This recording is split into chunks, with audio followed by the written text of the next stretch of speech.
उपाय हरी प्राप्तीसी उपाय धरावे संतांचे ते पाय तिने साधती साधने तुटती भवाची बंधने संता बिन प्राप्ती नाही ऐसे वेद देती ग्वाही तिने साधती साधने तुटती भवाची बंधने एका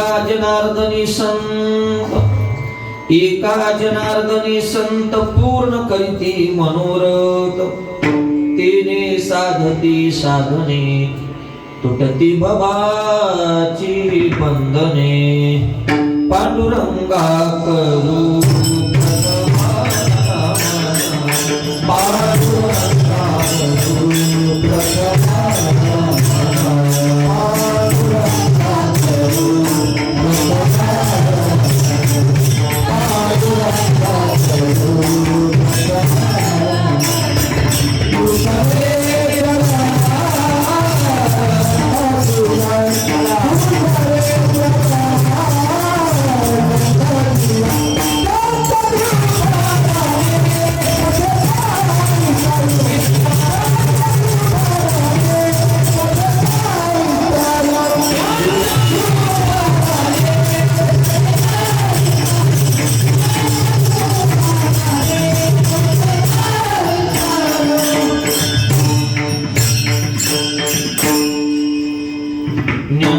भगवान विष्णु निवृत्तिर्भगवान हरः सोपानो भगवान ब्रह्मा मुक्ताख्या ब्रह्मचित्कला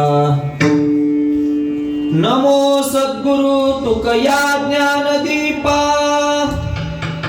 नमो सद्गुरु सच्चिदानंद रूपा नमो सद्गुरु भक्त कल्याण मूर्ती नमो सद्गुरु भास्करा पूर्ण कीर्ती दत्तात्रय परंपरा सहस्रार्जुन यदुदुसरा जनार्दन तिष्य तिसरा केला खरा कलियुगी संपाद्य ज्ञानं च विधाय भक्तिं विलोकितो येन समाधिराजः वैराग्यवन्तं सुविचारयुक्तं नमामि जोगं शिरसा गुरुंतं श्री संताची या माता चरणावर आत्रे संताची या माता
उपाय धरावे संतांचे ते पाय तिने साधती साधने तुटती भवाची बंधने निरूपणा करता निवडलेला अभंग पैठण निवासी शांती ब्रह्म श्री नागबाबा यांचा 4 चरणाचा तुम्हाला जर सुख हवं असेल तुम्हाला जर देव मिळावा असं जर वाटत असेल देवाची प्राप्ती व्हावी जर अशी वाटत असेल तर नाथबाबा असं म्हणतात, तुम्ही संतांच्या पायाजवळ या, आणि तुम्ही संतांच्या पायाजवळ आलात ना तर त्या मानुषंगानं, त्या माध्यमातून तुम्हाला देव मिळेल. आयुष्यातली दुःख जातील, आयुष्यातली संकट जातील. का? हे वेदांनाही सांगितलेलं आहे. आणि याच अनुषंगानं तुमच्या मनाचं जे मनोरथ आहे ते संत कृपेनं, संतांच्या संगतीनं, संतांच्या जवळ बसल्यानंतर ते पूर्ण होईल.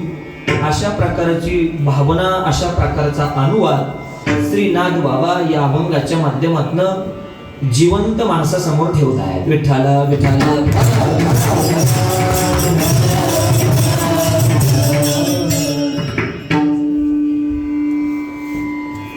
श्री क्षेत्र मोबीशी भगवान पूज्यपाद दत्तात्रय महाराजांच्या या कृपे छायेखाली पवित्र अशा प्रकारच्या सानिध्यामध्ये दर गुरुवारी भगवान दत्तात्रयांच्या नामचिंतनानं आणि श्रद्धेनं, भावनेनं समापन्न होत असणारा हा एक दिवसीय संकीर्तन महोत्सव परमपूजनीय गुरुवर्य बाबांच्या मार्गदर्शनानं, बाबांच्याच आज्ञेनं या ठिकाणी हा सेवा करण्याचा योग आमचे सन्मित्र महाराष्ट्रातील नामवंत कीर्तन प्रवचन प्रवक्ते भागवताचार्य कृष्णचंद्र वारकरी शिक्षण संस्थेचे संस्थापक अध्यक्ष आदरणीय सोमनाथजी महाराज भोर यांच्या विनंतीवरनं ही सेवा या ठिकाणी करण्याचा हा भाग्योदय माझ्या आयुष्यामध्ये खऱ्या अर्थानं प्राप्त झाला. थोडासा ट्रबल द्या मला, थोडासा. गुरुवर्य बाबांच्या चरणावर साष्टांग प्रणिपात, साष्टांग दंडवत. आपणा सर्व देवरूप शत्रू वर्गाच्या चरणावर नतमस्तक होतो. विनी करी बाबा, वारकरी संप्रदायाचे कालक्रमा करणारे संपूर्ण टाळकरी बांधव, संस्थेचे विद्यार्थी, मृदंगाचार्य आदी करून आपण सर्व सेवेकरी मंडळी सर्वांप्रती कृतज्ञता भाव व्यक्त करतो. आपल्या सेवेला त्रिवार वंदन करतो, आपल्या निष्ठेला त्रिवार वंदन करतो. एक पाऊल तास आपल्याला या अभंगावरती बोलायचंय, निरूपण करायचंय. ज्ञानोबाराया, तुकोबाराया, श्रीगुरु जशी बुद्धी देतील, अल्पशा वाणीनं, अल्पशा वेळेमध्ये या अभंगाचं थोडंसं भाव निरूपण बाबांच्या सानिध्यामध्ये आणि भगवान पूज्यपाद भगवान दत्तात्रया यांच्या चरण सानिध्यात या ठिकाणी आपल्याला करावयाचं आहे. सर्वांनी टाळी वाजवा, भजन करा. विठ्ठला विठ्ठला.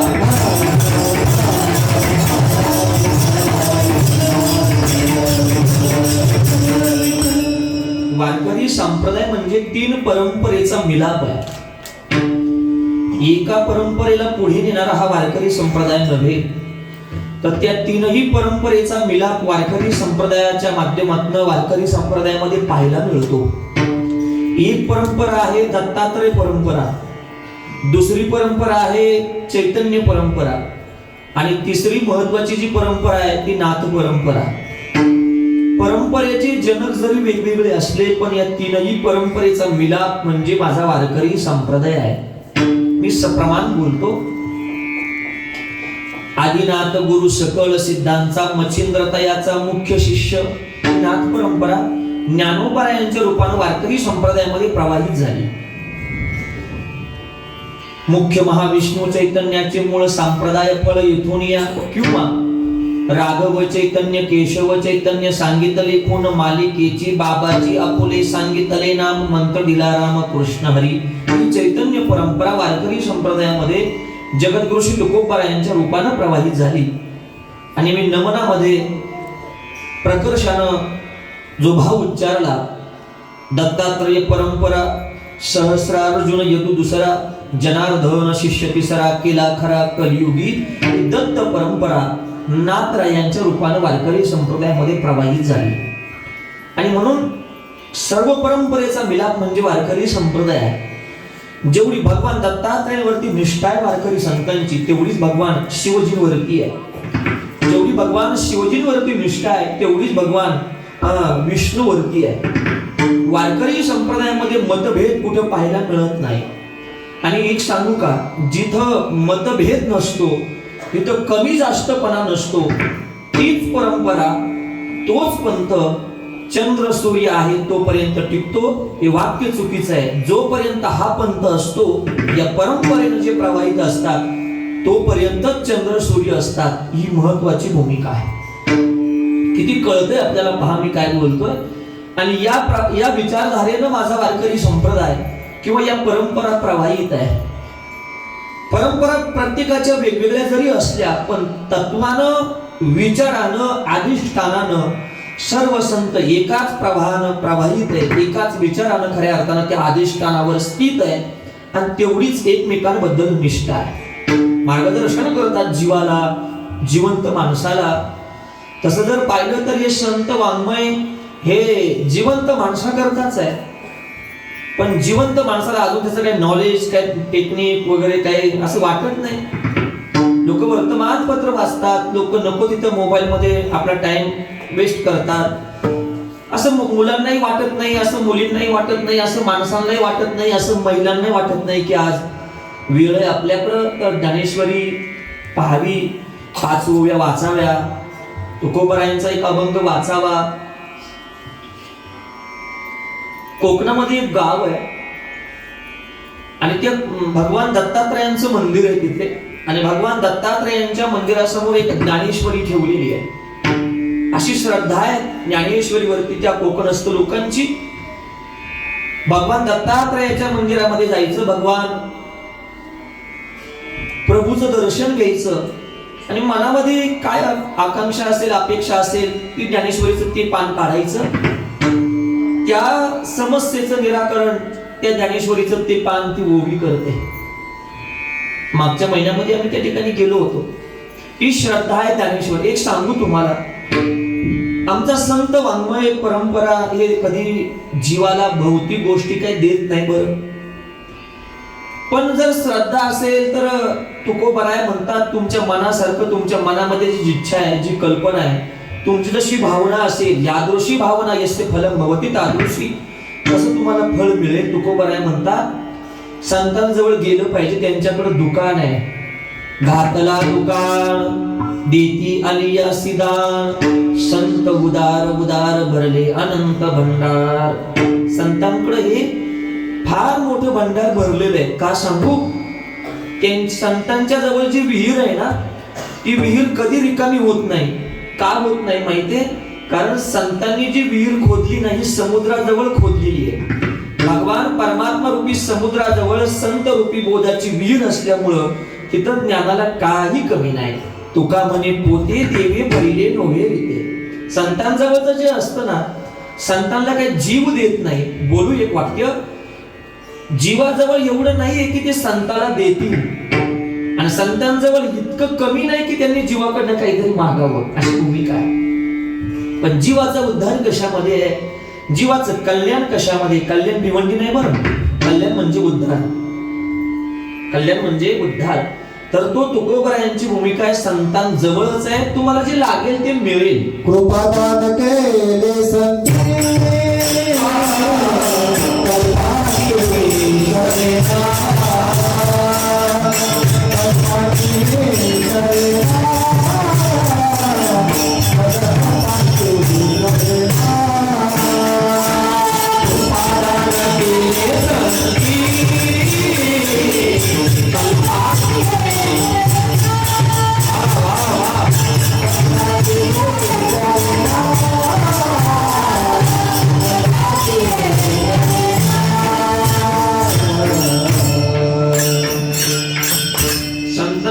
दान दिलं ना आपल्याला, बोलू अजून सोपं बोलतो, संतांनी एकदा आपल्या डोक्यावर हात ठेवला ना, मग आयुष्यामध्ये कोणाची काही गरज नाही. महाराज म्हणतात फार गोड भूमिका आहे. महाराज म्हणतात या संताचे हे देणे कल्पतरुहुनी दुने, परिसा परिस आघात देणे चिंतामणी ठेंगणा. सगळं कमी आहे संतांपुढं. वेदांतातला एक विचार आहे. वेदांत असं सांगतो बरं का विनेकरी बाबा, जग देव जीवाला दृश्य पदार्थ दाखवतो, आमचे संत जीवाला अदृश्य पदार्थ दाखवतात. अदृश्य दर्शन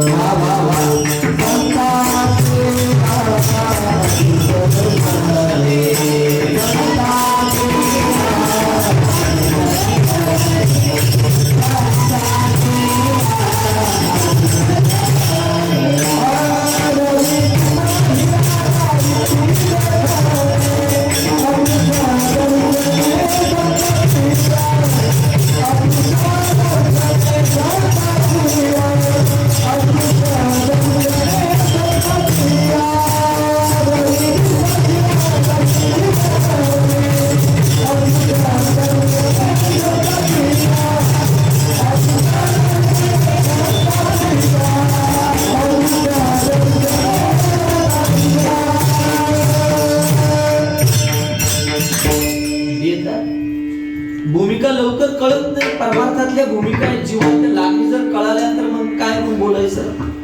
आपण फक्त ऐकायचं, श्रद्धा ठेवायची आणि त्या मार्गाकडे मार्गस्थ व्हायचं. प्रत्येक जीव, प्रत्येक माणूस हा लवकर अध्यात्माकडे वळत नाही. माझ्यापेक्षा गुरुवारी बाबांना जास्त अनुभव आहे. अडचणी आल्या की मग लोकांना देव साधू संत दिसतात. काही स्वार्थ नसावा असं कोणी येत नाही. चला आज वेळ आहे आपल्याला, आज चला बरं बाबांचं दर्शन घेऊया, भगवान परमात्म्याचं दर्शन घेऊन बाबांना तोंड दाखवून निघून येऊया, असं नाही. असं कोणाला वाटत नाही, कारण स्वार्थ आहे ना आपला. जोपर्यंत जीवाचा स्वार्थ आहे तोपर्यंत जी दुरी आहे ना, ती मधलं जे अंतर आहे ना, ते कायम स्वरूपी तसंच राहतं. सगळं मिळतं आपल्याला. आपली भावना, आपली श्रद्धा तशी असायला हवी. प्रमाण बोलू. तुकोबराय म्हणतात, संत सज्जनी मांडली दुकाने, जे जया पाहिजे ते आहे रे. भुक्ती मुक्ती पुकाच साठी, कोणी तयाकडे न पाहे रे. भुक्ती म्हणजे भौतिक गोष्ट, पैसा, पद, संसार सुखाचा म्हणा, व्यवहारात यश, हे पण मिळतं तुम्हाला, तुमची जशी श्रद्धा असेल. आणि जर नसेल काही तर मुक्ती पण मिळते. संतांकडे सर्व आहे, संतांकडे सर्व आहे. म्हणून साधू संतांनी ज्ञानोबरायांचं वर्णन करताना असं म्हटलं, जयाची द्वारी सोन्याचा पिंपळ अंगी ऐसे हरिदा बोले. सर्व आहे त्यांच्याकडं. 13 अभंग दिले होते धरण्या करायला. धरणेकरी प्रकरण आहे तुकोबरायांच्या गाथ्यामध्ये. त्याला कष्ट न करता श्रीमंत व्हायचं होतं. गोड इतिहास तुम्ही वाचा. पण श्रद्धा नव्हती, भावना नव्हती, टाकून दिले. आणि नंतर शेवटी ते तुकोबरायांकडे आले, नारळ फोडला, त्यामध्ये हिरे, माणिक, मोती होते तुकोबरायांनी दिलेले. आणि मग तो सर्व खजिना तुकोबरायांनी त्याचे पैसे केले.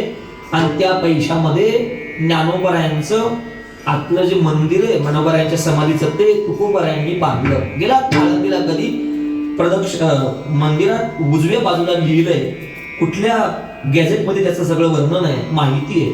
मी का बोलतो सांगू दादा. संतांवरती निस्वार्थ प्रेम करत चला, स्वार्था विरहित करा. अजून एक वाक्य बोलतो, स्वार्थाकरता जोडलेली नाती फार दिवस टिकत नाही. आणि कुठल्याही स्वार्था विना जर आपण एखाद्या व्यक्तीवर, एखाद्या महात्म्यावर जर प्रेम केलं तर ती गोष्ट, ते नातं चिरकाल टिकत असतं. स्वार्थ पूर्ण झाला नाही, अपेक्षा आकांक्षा जर पूर्ण झाल्या नाही तर मनुष्य नाराज होतात. चला आपल्याला काही इथं मिळत नाही. आणि जशी भावनाही नसावी, तशी अपेक्षाही नसावी. साधूकडे तुम्ही एक पाऊल टाका, देवाकडे एक पाऊल टाकत चला, देव तुमच्याकडे 1000 पावलं टाकत येईल. देवा एक सांगू का, संसारिक जग वेगळं आहे. मंडळी ऐका, फार गोड वाक्य आहे. संसारिक जग वेगळं आहे आणि परमार्थिकाचं विश्व वेगळं आहे. हे कळणं फार जोरात असतंय. एका कीर्तनामध्ये किंवा 5-50 कीर्तन नाही कळत. त्याला सद्गुरूंची कृपा असावी लागते. जोपर्यंत अंगात धमन्यांमध्ये जोपर्यंत रक्तप्रवाह चांगला आहे तोपर्यंत सेवा करावी लागते. तेव्हा कुठेतरी 1% कळतं. 1%. सोमनाथ महाराजांनी त्या दिवशी त्र्यंबकेश्वरामध्ये संतपर भाव सांगत असताना, चंद्रामृत सुखे सेवले, हे सगळं सोपं आहे, तरी त्या साधूची भेटी न होईल का. इतकी दुरापासते या सगळ्या गोष्टी आहेत. म्हणून जीवाला सुख समाधान शांती मिळावी याकरता, संतांनी जीवाला जवळ करावं याकरता, देवाची प्राप्ती व्हावी याकरता जीवाला मार्गदर्शन करतात. 3 विकल्प मांडतो मी, विस्तार भयास्तव फार त्यावर काही बोलत नाही. जीवाला देवाची प्राप्ती का करायची हा एक पहिला मुद्दा आहे. बरं, जीवाला जर देवाची प्राप्ती करायची असेल, जीव जर देवाचाच अंश असेल, तर मग मध्ये संतांची पाय धरण्याची गरज काय? ते असे अनेक प्रकारचे मुद्दे आहेत की ते तुम्हाला कळत आहेत, तेवढं समजून घ्या. आणि संतांचे पाय धरल्यानंतर, देवाची प्राप्ती झाल्यानंतर जीवाला त्याचा फायदा काय? सगळे विकल्प आहे. विस्तार भयास्तव मी काही सांगत नाही, सांगण्याचा मोह खूप होते तेजस महाराज, पण हे दुष्ट वेळा काही थांबायला तयार नाहीये. वेळेत थांबलं पाहिजे. लागली अभंगाकडे प्रवेश करतो. मी फार व्यापक काही प्रस्तावना करत नाही, मांडत नाही. ऐका, का बरं संतांचे पाय का धरायचे? एक वाक्य अजून बोलतो, आमच्या गुरुजींच्या मुखातनं ऐकलेलं. देवानं तुमचा माझा लागली स्वीकार करावा. काय? देवानं तुमचा माझा लागली स्वीकार करावा. माफ करून मी एक शब्द प्रयोग करतो, तेवढी आपली पात्रताही नाही आणि तेवढी आपली लायकी पण नाही. माफ करा मला. इतकं जीवन आपलं चांगलं नाहीये की लागली देवानं आपला स्वीकार करावा. आपण देवाच्या मंदिरामध्ये देवानं लगेच आपल्याला म्हणाली नाही बाबा. जोपर्यंत आपण आपला स्वीकार संत करत नाही ना, तोपर्यंत देव आपला विचारच करत नाही. मी सकाळी बोललो, देव तर चांगल्या लोकांकरता येतो, नाहीतर मग देव वाईट लोकांकरता येतो. तुमचं माझं देवाला काही घेणं देणं नाहीये. अजून सोपं करू का? देव एकतर भक्त प्रल्हादा करता आला, नाहीतर देव एकतर हिरण्यकश्यपू करता आला. देव एकतर रावणा करता आला, नाहीतर देव एकतर माझ्या शबरी करता आला. भगवान कृष्ण परमात्मा एक तर उद्धवा करता आला, गवळणी करता आला, गोपिकां करता आला, नाहीतर कंसाला मारण्या करता आला. जे वाईट आहे ते वाईटच आहे, जे दुष्ट आहे दुष्टाचा संवार, भक्ताचं संरक्षण आणि धर्माची संस्थापना हे देवाचं कार्य आहे. याच्यामध्ये आपलं काही गणित लागतच नाही, तुमचा माझा काही थांगबाता लागत नाही. मग आपल्या करता कोण आहे? सोपं उत्तर तुकोबऱ्यांनी मांडलं.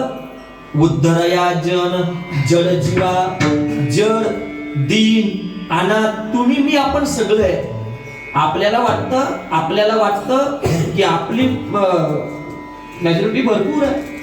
माझ्या पाठीमागे 2-4 भाऊ आहेत, माझ्या पाठीमागे आई आहे, माझ्या पाठीमागे बाप आहे, माझ्या पाठीमागे पत्नी आहे, बाकीचा सगळा मोठा लवाजमा आहे. पण एक सांगू दादा, वेळ आल्यानंतर सगळेजण हात वर करतात आणि प्रतिकूलतेमध्ये जेव्हा संकट आपल्या मानगुटीवर येऊन बसतं ना, तेव्हा त्या संकटाला आपल्याला एकट्याला सामोरं जावं लागतं. तेव्हा जी माणसं आपल्या बरोबर असतात ना, समजा तीच आपली आहे, बाकीची सगळी नकली आहेत, डुप्लिकेट आहेत. असं कोण आहे आपल्याला? तुकोबराय म्हणतात, देवावर विश्वास ठेवा, संतांवर विश्वास ठेवा. संकटाच्या काळामध्ये हेच लोक धावून येतील. द्रौपदीच्या काळामध्ये 5 पांडव 5 पती नाही धावून आले, 3 लोक होती. जर एकेकाच्या मनात आलं असतं, ज्ञानोबराय म्हणतात ज्ञानेश्वरीमध्ये, तर जग संवार, जग संपवण्याची ताकद एका योद्ध्यामध्ये होती. पण काही बोललं नाही, तिन्ही म्हातारे काहीच बोलले नाही. द्रोणाचार्य, कृपाचार्य आणि भीष्माचार्य. का बरं? ते अन्न कौरवांचं खात होते. म्हणून चांगल्या माणसानं वाईट लोकांच्या घरचं अन्न, ज्याच्या घरामध्ये माळ नाही, ज्याच्या घरापुढे तुळशी नाही, ज्याची आळंदी पंढरीची वारी नाही, सकाळची उठून साधना नाही, माणसानं घरून मिरची भाकर बांधून न्यावी.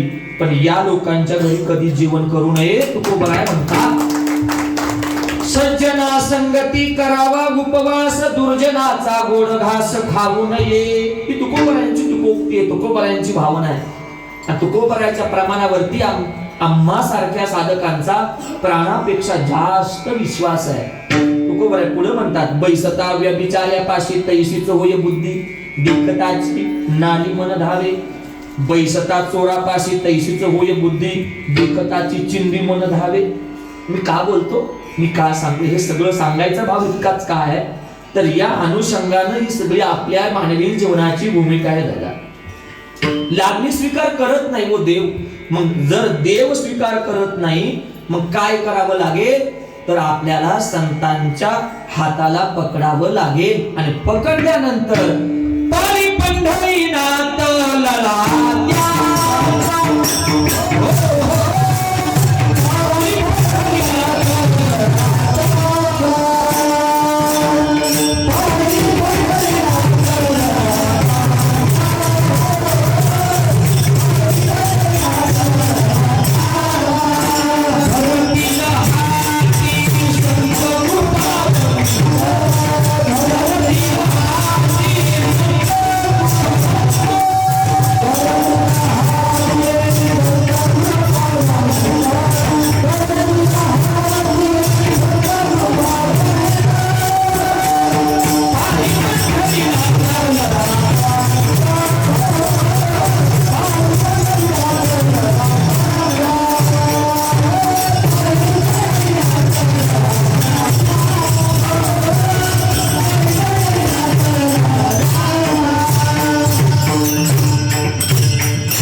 लळा त्यांचा पण कधी धरतील हाती संत कृपावंत. संत कृपावंत जेव्हा आपल्याला हाताला धरतील तेव्हाच देव आपला स्वीकार करेल. तसं नाही दादा, तसं नाही. का उद्गार नाथराया या भूमिकेतनं मानवी जीवनाला उद्देशून करतात. मी छोटस उदाहरण सांगतो आपल्याला. लागली कळे टाळी वाजवा, भजन करा, विठ्ठला विठ्ठला विठ्ठला.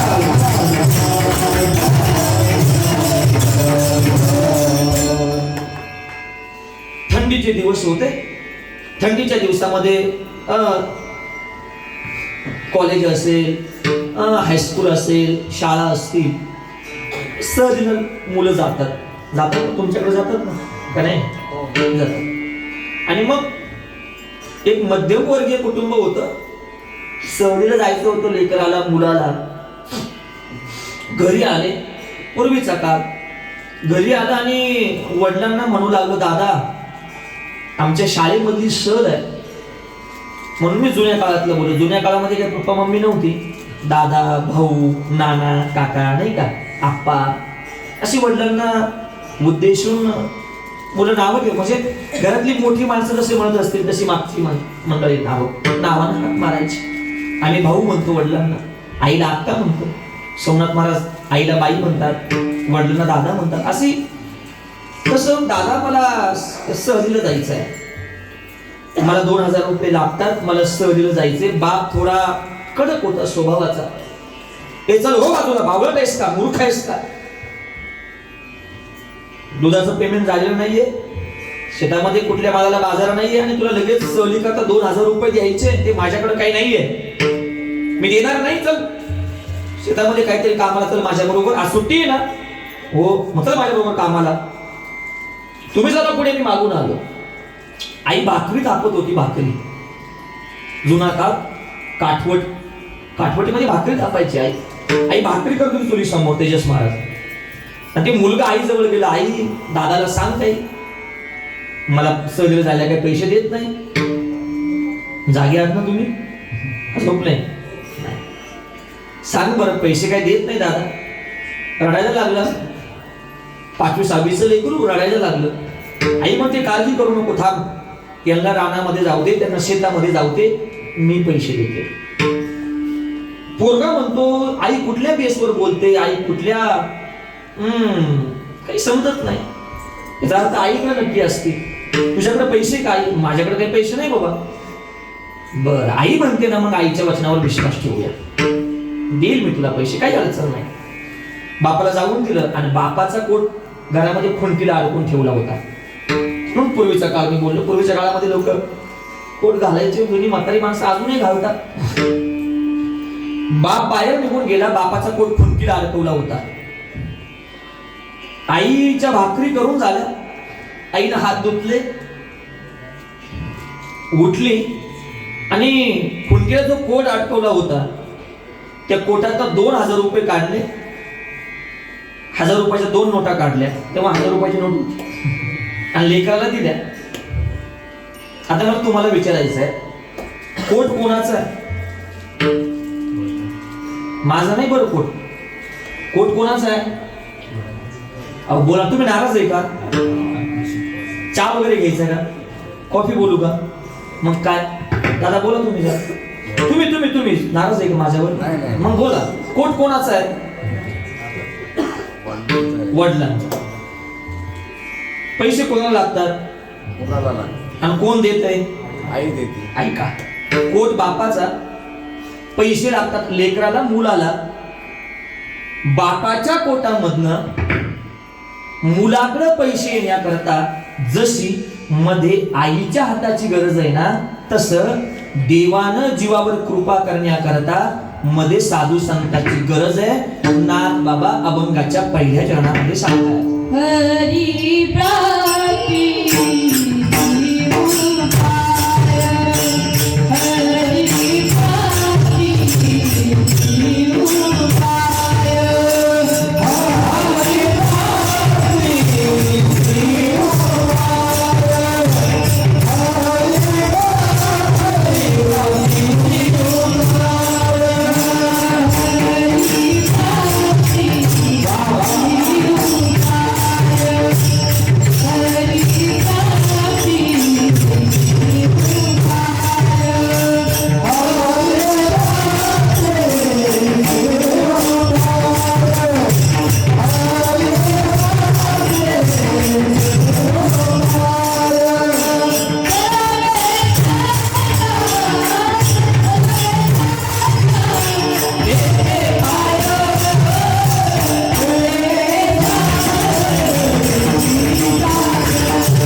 मिळवायचा आहे, देवाला प्राप्त करायचं आहे.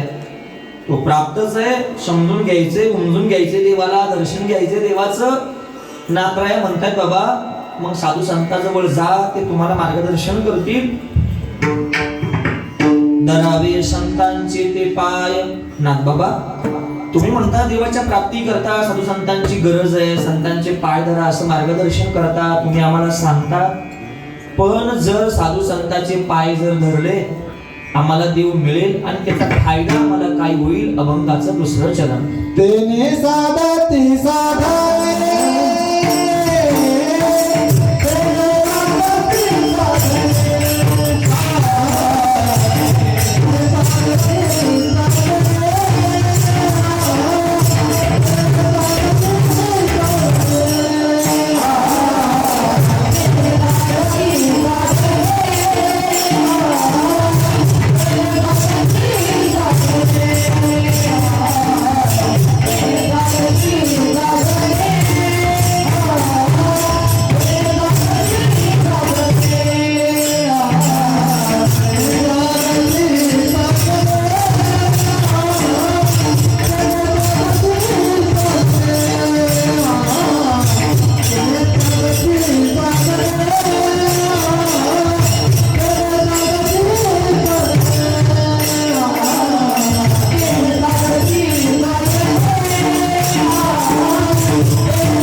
तिने साधती साधने तुटती भवाची बंधने संताविन प्राप्ती नाही ऐसे वेद देती ग्वाही तिने साधती साधने तुटती भवाची बंधने एका जनार्दनी संत पूर्ण करीती मनोरथ तिने साधती साधने तुटती भवाची बंधने विठ्ठल विठ्ठल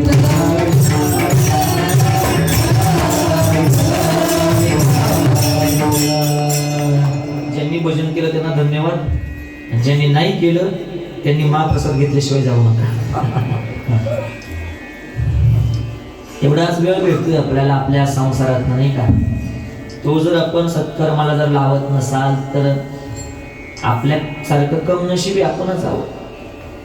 हातामधनं निघून गेलेली वेळ आणि आयुष्यामध्ये निस्वार्थी प्रेम करणारी माणसं परत गुगलवर तुम्ही किती सर्च केलं वेळही मिळत नाही आणि आपल्यावर प्रेम करणारी माणसंही परत भेटत नाही. या गोष्टी लक्षात ठेवल्या पाहिजे. तो वेळ साधू संतांच्या बाबांच्या आशीर्वादाने आपण येतोय, बाबांच्या पवित्र अशा प्रकारच्या उपस्थितीमध्ये, बाबांच्या सानिध्यात, बाबांच्या कृपा आशीर्वादाने फार मोठं अधिष्ठान आहे आपल्या परिसराचं, आपल्या तालुक्याचं, संगमनेर अकोला तालुक्याचं. महाराष्ट्रभर बाबांची खऱ्या अर्थानं ही कृपेची विचारधारा प्रवाहित आहे. एवढं मोठं व्यक्तिमत्व आहे, त्यांच्याजवळ बसावं. एकच भूमिका आहे की अशा महात्म्यांच्या जवळ बसावं आणि जीवनाची इति कर्तव्यता समजून घेऊन जीवनाचा उद्धार करून घ्यावा. बस इतकंच जीवन. या एका वाक्यामध्ये सगळा परमार्थ आहे.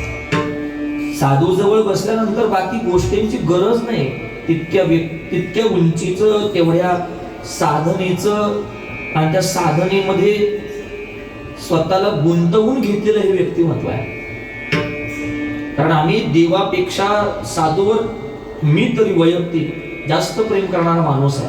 हो, समजून घ्यायचं असा साधू जवळ केवळ स्वार्था करता व्यक्तींवर प्रेम करू नका.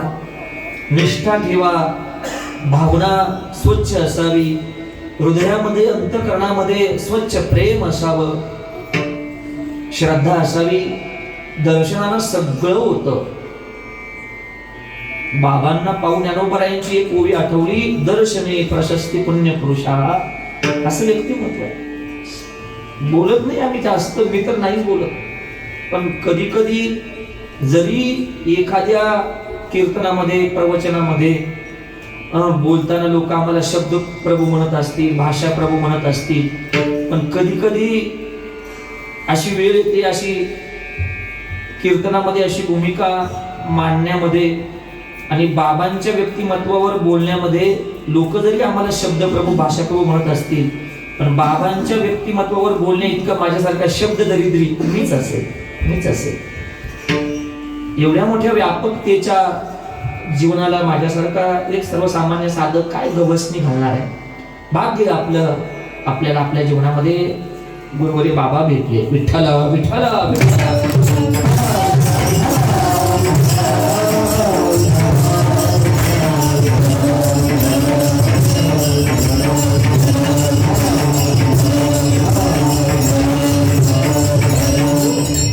ही भूमिका आहे, नाथरायांची ही गोड भूमिका आहे.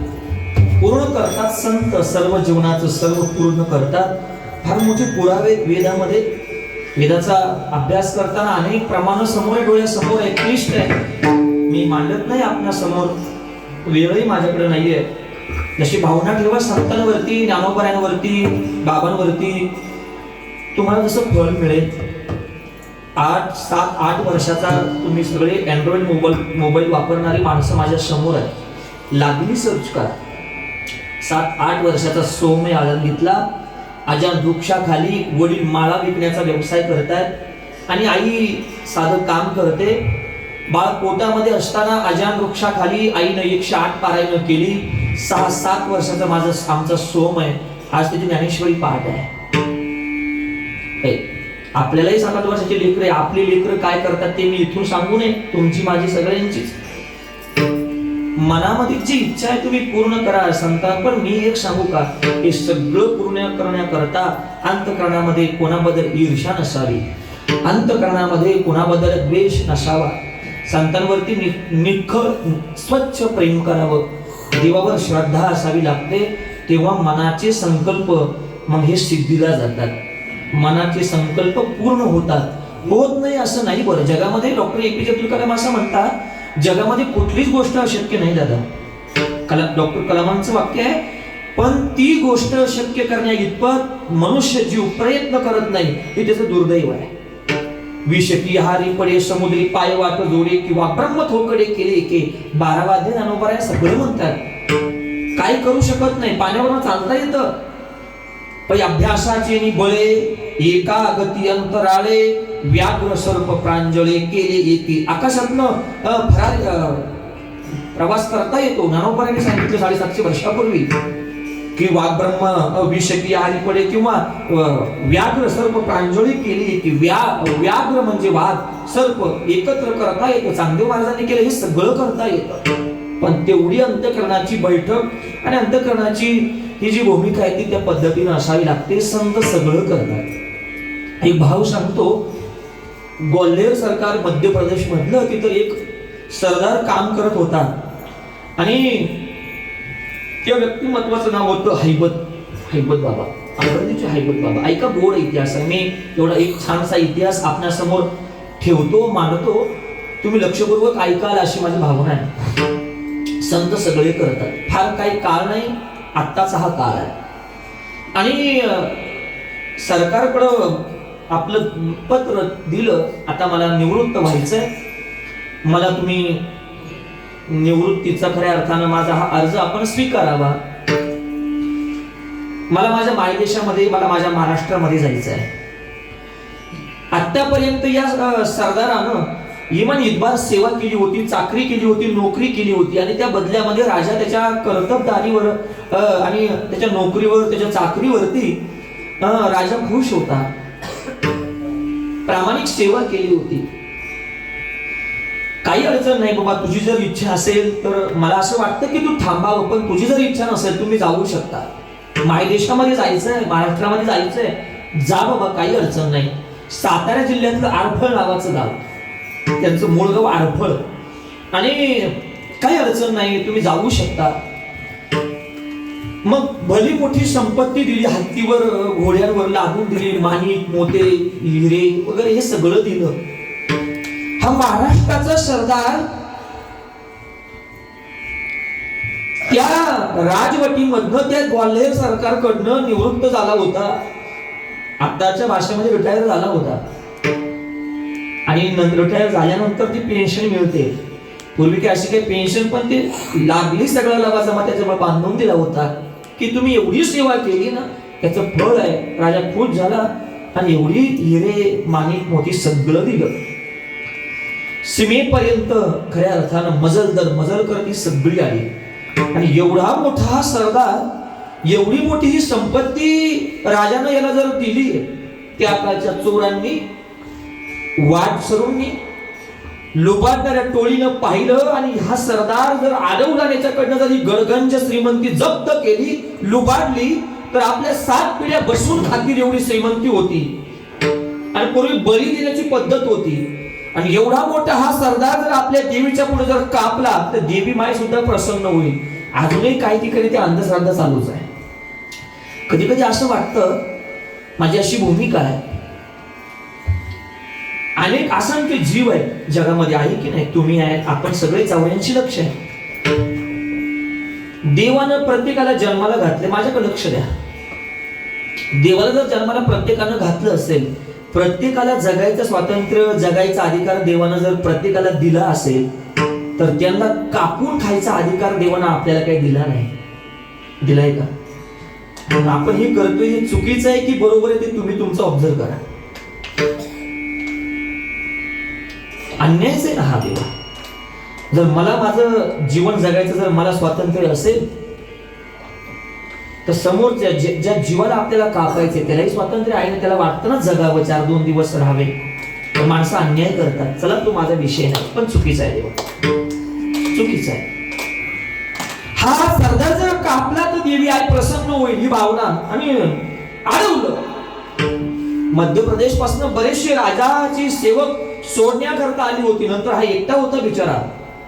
अडवलं, सगळी संपत्ती जप्त केली आणि जप्त केल्यानंतर एका गुहेमध्ये या सरदाराला कोंडलं. 10 वाजले 11 वाजले आणि हे वाटसरू लुबाडणारी माणसं, अडवणारी माणसं बाहेर कोयत्याला धार लावत होते, निशाण्यावर धार लावत होते आणि मनातल्या मनामध्ये बोलायचं तो ऐकल हे काही त्यांच्या डोक्यात नव्हतं. अरे एवढा मोठा सरदार आहे हा, जर देवी पुढे जर कापला तर देवी माय प्रसन्न होईल. आणि हे सगळं वाक्य गुहेमध्ये, त्या दगडी गुहेमध्ये माझे हैबत बाबा ऐकताय. काय करावं आता? कोण सोडवणार आहे आपल्याला? कोण मदत करेल आपल्याला? ज्ञानोबारायांचा महिमा ऐकला होता. ज्ञानोबारायांच्या दर्शनानं मुलीचा मुलगा झाला म्हणे. ज्यावेळी जीव भिंतीवर ज्ञानोबाराय बसले, ती भिंत ज्ञानोबारायांच्या बसण्यानं चालली म्हणे. निर्बुद्ध असणारा प्राणी रेडा, त्या रेड्याच्या मुखात ज्ञानोबारायांच्या कृपा आशीर्वादानं तो रेडा वेग बोलू लागला म्हणे. ती अलौकिक स्वरूपाची ज्ञानोबारायांची महती हैबत बाबांच्या कानावर होती, पण प्रत्यक्षात हैबत बाबांनी ज्ञानोबारायांना काय पाहिलं नव्हतं. कुठं मध्य प्रदेश आणि कुठं आनंदी देवा, शेकडो मैलाचं अंतर आहे, शेकडो मैलाचं अंतर आहे. पण मृत्यू समोर दिसला ना माणसाला, मग जगण्याचा अर्थ माणसाला समजायला लागतो, उमजायला लागतो. संप्रदाय म्हणतो याच्यात काही मजा नाही. अगोदर समजून घ्या, अगोदर उमजून घ्या, जगण्यात अर्थ काय, जगण्यात मजा काय. अब पछताप क्या करे जे बच्चिडी अचू गई खेत. नंतर मजा नाही पोरांनो, मजा नाही त्यामध्ये. आत्ताच आज या घडीला केलं पाहिजे आपण. काय करावं? मृत्यू तर मला कापणार नाही मंडळी, मृत्यू डोळ्यासमोर दिसतोय, संपणार आहे, मी सकाळपर्यंत राहणार नाही, जग नाही पाहता येणार मला उद्या. एवढी गडगंज श्रीमंती मला माझ्या बरोबर दिली होती राजानं, माझ्या मालकानं ती जप्त केली, ती संपली. काही नका देऊ मला जीवदान तर द्या. कापायचं ठरवलं, कुठं आळंदी, कुठं मध्य प्रदेश. दादा जिवंत इतिहास आहे, याच्यातला एक शब्द सुद्धा खोटा नाही. माझा इतिहास वाचा तुम्ही, इतिहास कधी खोटं बोलत नाही. आणि आयऱ्या सायऱ्यांच्या जीवनाची दखल सुद्धा इतिहास घेत नाही. माझं वाक्य लक्षपूर्वक ऐका. इतिहास कोणाच्याही जीवनाची दखल घेण्याकरता मोकळा नाहीये. तसं जगावं लागतं, तसं वागावं लागतं, तसं बोलावं लागतं, तसं सगळं कर्म करावं लागतं, तेव्हा इतिहास कधीतरी जीवनाची दखल घेत असतो. एवढं सोपं असतं होय ते? 10 दिवसानंतर लोक आपल्याला विसरतात, वर्षानंतर तर पूर्णपणे विसरून जातात लोक. आणि आयुष्यभर आपण सोमनाथ महाराज विचार करतो, लोक काय म्हणतील. अवघड आहे देवा, अवघड आहे दादा. काय करावं? ज्ञानाई आवाज द्या ज्ञानोबारायांना. मी तुम्हाला कधी पाहिलं नाही, तुमचा महिमा कानावर ऐकलाय, फक्त एवढंच माहित आहे. मला वाचवा या संकटातनं. शाळे येतात महाराज अंगावरती. प्रसंग पाहिल्यानंतर कोण वाचवणार आहे? कोण वाचवणार आहे? तुम्ही जर मला वाचवलं तर मी गावाला नाही जाणार, लागली आनंदीला येईन आणि राहिलेलं सर्व उर्वरित आयुष्य मी हे तुमच्या सेवेत समर्पित करीन. शब्द दिला आमच्या हैबत बाबांनी ज्ञानाईला, ज्ञानोबारायांना, ज्ञानराजांना. कधी ऐकलं नव्हतं, कधी पाहिलं नाही, कधी माहित नाही. बस एवढंच हा ज्ञानोबारायांच्या अंतःकरणापर्यंत हैबत बाबांची पोहोचली. दादा धार लावता लावता ही मंडळी झोपी गेली. ज्ञानोबाराय त्या मूर्खाच्या स्वप्नामध्ये गेले. अरे उठ, त्या सरदाराला सोडून दे, त्याची श्रीमंती जी लुटली ना, ती संपत्ती लुटली ना, ती त्याला देऊन टाक. त्याला वाटलं स्वप्न पडलं असेल, तो परत झोपला. परत जागा झाला, पाहतोय तो कोणी नाही. परत ज्ञानोबाराय स्वप्नामध्ये गेले, सांगितलं, त्याला वाटलं डबल स्वप्न पडलं असेल. तो परत जागा झाला, परत झोपला. आणि आता ज्ञानोबाराय रागवले, हे बाबा, तू जर या सरदाराला जर सोडलं नाही तर तुझं उद्या एकुलता एक मुलगा तुझ्या घरासमोर मरून पडलेलं असेल, तुला दिसेल, ते तुला परत कधी मिळणार नाही. आणि मग हा खडबडून जागा झाला. अरे नाही गड्या, जेव्हा म्हणून एखादी गोष्ट माणसाच्या जोपर्यंत स्वतःपर्यंत येत नाही ना तोपर्यंत ते दुःख माणसाला कळत नाही. डॉक्टर कलाम साहेबांचे एक वाक्य मला नेहमी आठवतं दादा, जोपर्यंत ॲम्ब्युलन्सच्या सायरनचा आवाज आपल्या घरातून निघत नाही ना तोपर्यंत त्या आवाजामागचे रहस्य बाकीच्या लोकांना कळत नाही.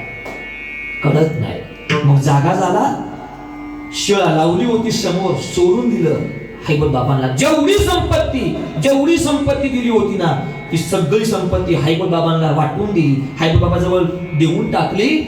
हैबत बाबा घरी नाही गेले, लागली ज्ञानोबारायांकडे आले आणि राहिलेलं उर्वरित सर्व आयुष्य माझ्या हैबत बाबांनी ज्ञानोबारायांच्या सेवेत समर्पित केलं. देवा, ज्ञानोबारायांच्या पालखी सोहळ्याला विनेकरी बाबाची सैनिकी शिस्त आहे ना ती माझ्या हैबत बाबांची हो दादा.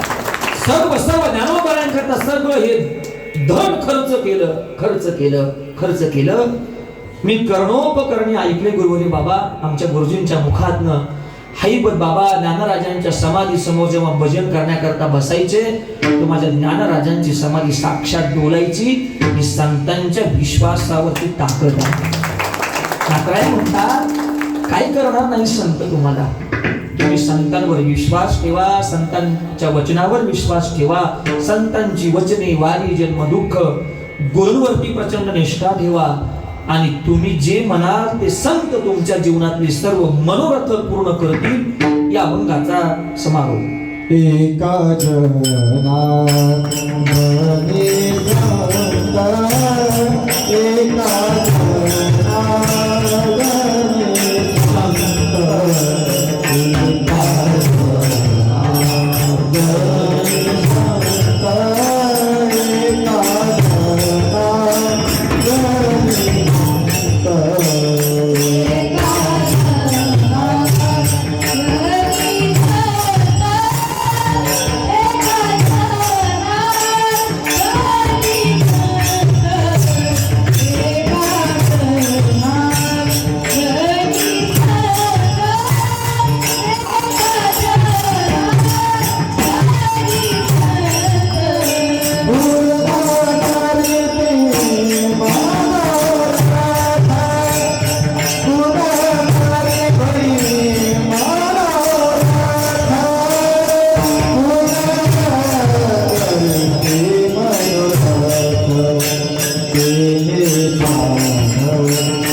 तुटती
भवाची बंधने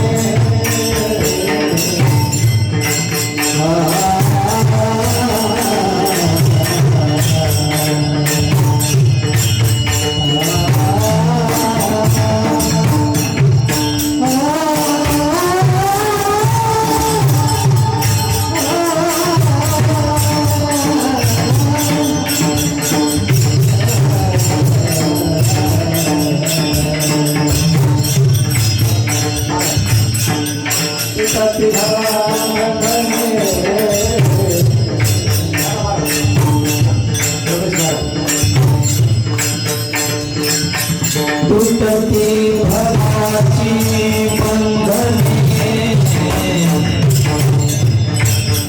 तुटती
यथामती यथा अवकाश अल्पशा वेळेमध्ये अल्पशा बुद्धीनं या नाथरायांच्या व्यापक सैद्धांतिक विषयावरती अल्पसा बोलण्याचा प्रयत्न केला. जे बरोबर आहे ते गुरुवर यांचं आहे, परंपरेचं आहे, संत वाङ्मयाचं आहे. जे चुकीचं आहे ते बुद्धीचे दोष. आपणा सर्वांप्रती कृतज्ञता भाव बोलिलेली पुरे वेळी वापुडे उत्तरे करा क्षमा अपराध महाराज तुम्ही सिद्ध नाही विचारिला अधिकार मी आपुला तो का म्हणे ज्ञानेश्वरा राखा पाया पैकी करा करा क्षमा अपराध झालेली सेवा भगवान दत्तात्रयांच्या चरणी समर्पित गुरुवरी बाबांच्या चरणी समर्पित करूया. आमची मित्र आदरणीय सोमनाथजी बाबा यांनी खऱ्या अर्थानं सांगितलं बाबांच्या आज्ञेवरनं ही तोडकी मोडकी सेवा या ठिकाणी करण्याचं भाग्य आम्हाला प्राप्त झालं. त्याबद्दल मी नशीबवान समजतो.